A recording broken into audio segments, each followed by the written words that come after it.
Eram 3h47 da madrugada, hora local.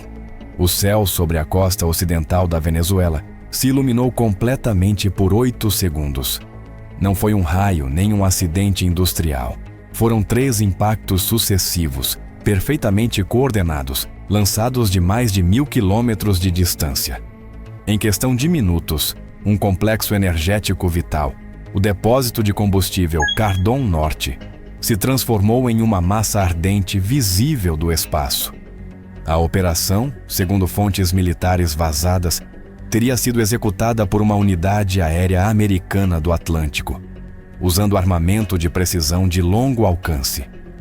O ataque ocorreu exatamente às 13h47 da manhã, de 18 de outubro de 2025, quando um bombardeiro estratégico B-2 Spirit, possivelmente escoltado por uma célula de B-52H Stratofortress, lançou 6 mísseis AGM-158B JASSM-IR de fora do espaço aéreo venezuelano.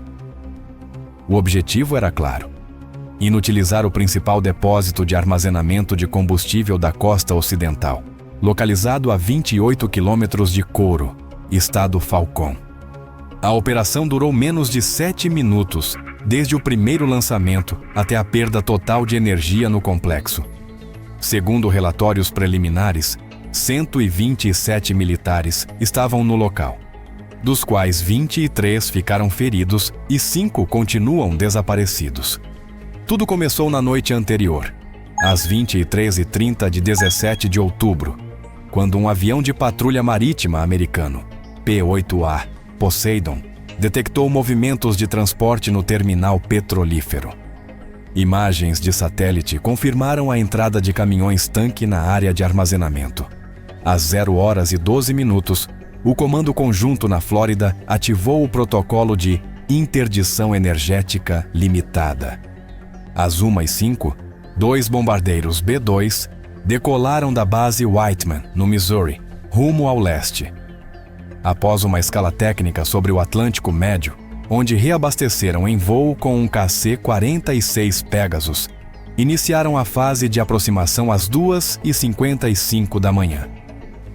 O lançamento foi efetuado de uma altitude de 12.800 metros, a uma distância de 1.080 quilômetros do alvo. Cada míssil, JASSM-R, com um alcance operacional de até 925 quilômetros, foi programado para atingir pontos específicos: 2 nas válvulas principais, 2 nos tanques de armazenamento e 2 na estação de bombeamento. As explosões foram registradas em cadeia às 13h47, 13h49 e 13h51, gerando um incêndio que se propagou com uma velocidade estimada de 22 metros por segundo. Às 4h03, drones de reconhecimento RQ-4 Global Hawk sobrevoaram a área para confirmar a destruição. Imagens infravermelhas mostravam temperaturas superiores a 1.200 graus Celsius na zona do sinistro. A fumaça cobriu um raio de 15 quilômetros e as ondas de choque foram sentidas até a localidade de Dabajuro, a mais de 40 quilômetros. Enquanto isso, no Mar do Caribe, o destroyer USS Roosevelt, DDG-80, mantinha posição a 145 milhas náuticas, interceptando comunicações militares venezuelanas.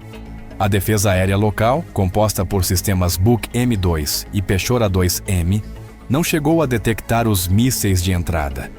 Os JASSM-R voaram rente ao solo, usando uma rota de evasão pré-programada sobre o Golfo da Venezuela. Às 5h15, o fogo ainda ardia, e o porto de Amuay havia sido fechado por completo. Não houve comunicação oficial durante as 5 horas seguintes, enquanto satélites comerciais detectavam um blackout generalizado em Falcón e Zulia. O que parecia um ataque pontual começou a adquirir uma dimensão geopolítica muito mais ampla. Em Washington, no entanto, o ambiente era diferente. Fontes do Departamento de Defesa citadas pela rede Global Strategic Monitor afirmaram que a operação foi uma demonstração de capacidade de projeção à distância, embora negassem um ataque direto.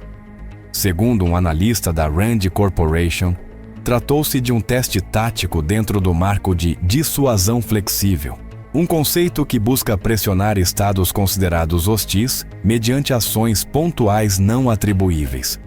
O Comando Sul manteve silêncio, mas 2 horas após o ataque foi detectada a atividade na base aérea de Curaçao, onde aterrissou um KC-135 Stratotanker que teria participado do reabastecimento aéreo. O registro de voo coincidia com a faixa horária do ataque. A reação venezuelana começou a se manifestar às 11h40, quando a Força Aérea deslocou 2 Su-30MK-2 para o norte, em direção ao Caribe, com ordem de patrulhar as rotas marítimas até 120 milhas da costa. No entanto, não encontraram nenhum sinal. A operação aérea foi suspensa às 14h05 após esgotar o combustível. O país entrou em estado de incerteza. Os meios de comunicação nacionais reportavam versões contraditórias. Alguns falavam de uma sabotagem interna, outros de uma incursão estrangeira invisível. Mas o que era evidente era o padrão de precisão, a simultaneidade dos impactos e a ausência total de aviso prévio. O ataque havia sido cirúrgico, quase clínico, e isso gerou uma pergunta inevitável dentro do alto comando. Como os Estados Unidos conseguiram executar uma ação tão profunda sem disparar um único radar venezuelano? As primeiras hipóteses surgiram poucas horas após o ataque. Analistas do Instituto de Estudos Estratégicos de Moscou afirmaram que a operação mostrava uma integração avançada entre inteligência por satélite, guerra eletrônica e armamento de precisão. Segundo seus relatórios, os Estados Unidos teriam empregado um esquema de comunicação multivetorial, onde cada míssil JASSM-R recebia correção em tempo real através do satélite AEHF-6, o mesmo que coordena a rede de comando do Pentágono para operações globais. Essa sincronização explicaria por que os sistemas venezuelanos não detectaram atividade prévia. Os radares BUCM-2 e Pechora-2M, calibrados para ameaças convencionais, não podem registrar trajetórias tão baixas nem sinais criptografados com frequências aleatórias. Além disso, o ataque teria se apoiado em interferências de micro-ondas lançadas de um drone tipo RQ-180, que sobrevoou o Caribe em alta altitude e emitiu pulsos para saturar os canais de rastreamento. O analista militar brasileiro André Mendonça explicou que a chave do ataque não foi a potência, mas sim a distância. Lançar mísseis de mais de 1.000 quilômetros significa evitar todo o confronto direto e manter negação plausível. Nenhum piloto entrou no espaço aéreo venezuelano. Nenhum radar detectou a origem exata e, portanto, nenhuma prova conclusiva pode atribuir o ato oficialmente aos Estados Unidos. No entanto, os indícios técnicos apontavam em uma só direção. Os fragmentos recuperados na zona de impacto, encontrados às 15h40 por equipes de descontaminação, mostravam restos de liga de alumínio, lítio tipo 2195, a mesma usada nos mísseis americanos da série JASSM. Além disso, as marcas de explosão correspondiam a uma ogiva penetrante WDU-42-B, projetada para perfurar estruturas de aço antes de detonar. Às 17h25, a agência Reuters informou que a reserva estratégica de combustível venezuelana havia diminuído em 43%, o que paralisou a distribuição a nível nacional durante os dias seguintes. Especialistas em energia do Caribe advertiram que o ataque não afetava apenas a Venezuela, mas também as rotas marítimas que abastecem refinarias em Curaçao e Trinidade. O mais inquietante é que, apesar da magnitude do impacto, nenhum país latino-americano emitiu uma condenação direta.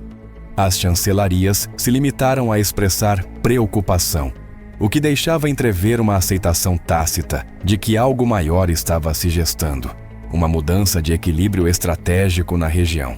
E aqui, para além do fogo e da fumaça, a mensagem parecia clara. Os Estados Unidos já não apenas vigiam, agora agem. No entanto, o que buscavam realmente com esse golpe cirúrgico? Era um ensaio de guerra, uma advertência energética ou uma manobra política de alto risco? Às 18 horas de 18 de outubro de 2025, os focos de fogo ainda ardiam em Cardon Norte. A cena era apocalíptica. Colunas negras subindo ao céu, um horizonte tingido de vermelho e o cheiro penetrante do combustível calcinado, que se estendia por quilômetros. Mas além do desastre visível, um tabuleiro político e militar de dimensões globais começava a se formar. De acordo com fontes do Instituto de Estudos Estratégicos do Caribe, o ataque teria 3 possíveis motivações. A primeira, interdição energética, ou seja, cortar a capacidade da Venezuela de exportar ou armazenar combustível no curto prazo. Em menos de 12 horas, o país perdeu 60% de sua reserva operacional. A segunda, demonstração de alcance e precisão. Um sinal direto a aliados de Caracas, principalmente Rússia e Irã, de que qualquer instalação estratégica no hemisfério ocidental pode ser alcançada sem aviso prévio. A terceira, pressão coercitiva. Uma manobra para forçar negociações sob condições desfavoráveis, especialmente em torno dos contratos petrolíferos no Golfo de Paria. Às 19h10, satélites de observação detectaram movimentos incomuns na base aérea El Libertador, onde 3 baterias S-300VM foram colocadas em alerta máxima. No entanto, os radares permaneciam em silêncio, temendo uma nova onda de ataques. A ordem presidencial foi clara: não responder até confirmar o agressor. Essa contenção evitou uma escalada imediata, mas deixou a Força Aérea Venezuelana em uma posição incômoda, armada, vigilante e sem um inimigo declarado. Enquanto isso, no Pentágono, analistas do Joint Strategic Operations Center avaliavam o resultado do ataque. Os relatórios de danos, vazados horas depois pelo portal War Insight, confirmavam uma precisão de 96% nos impactos e a neutralização total do objetivo. Nenhum míssil foi interceptado. Os planejadores descreveram a operação como exemplar em sigilo, precisão e sincronização. Em círculos militares, falou-se discretamente do Padrão Falcon, um modelo de ataque para futuros cenários de guerra híbrida.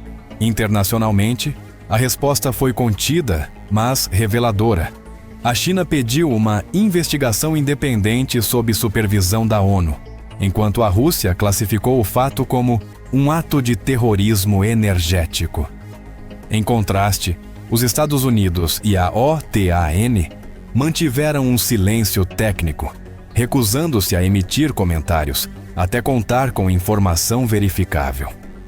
O equilíbrio diplomático era frágil e cada palavra podia inclinar a balança. À meia-noite, as chamas em Cardon finalmente cederam. Equipes de emergência confirmaram 18 mortos e 41 feridos graves, além de perdas estruturais irreversíveis.